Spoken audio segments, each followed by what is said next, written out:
Dr. Jerry Grillo Jr., Pray for Rain, a Cure for Drought and Famine.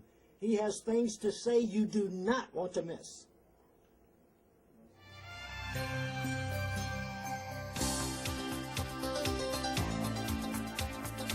It's time.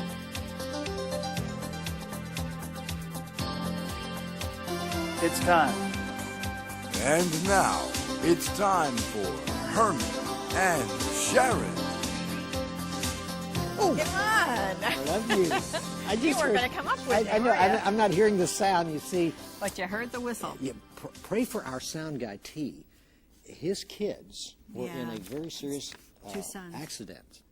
So if you just think of the name T and his family, just pray for him him today. that the Lord will just supernaturally do things that the doctors say this will take a long time and so forth, but we know God can heal. And boy, That's right.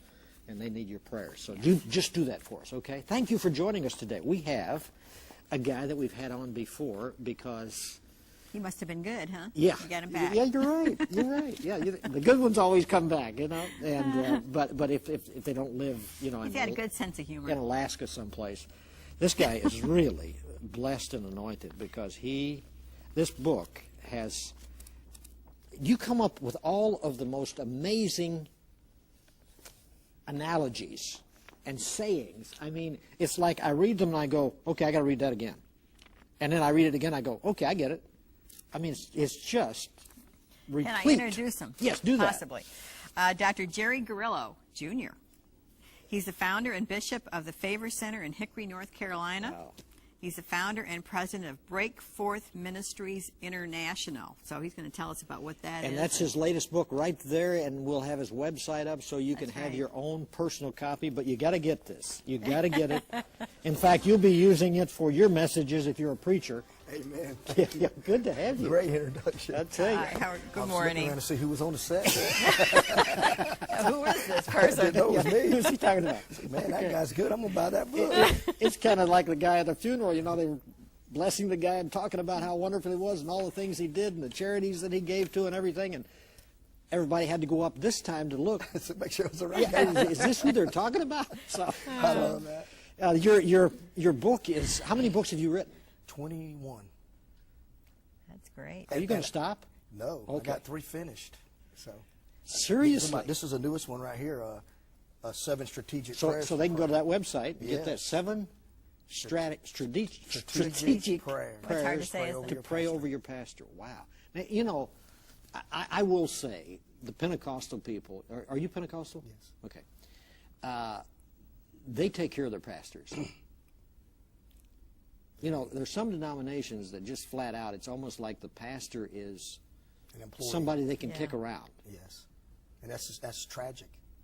That's tragic. And in the book, I wrote the book because I've been pastoring for 20-something years, 25, and I youth pastored half of it and pastored half of it. And honor is really lacking in the house of God, and I really felt the need. Agree. Now, you guys don't have to teach that, do you?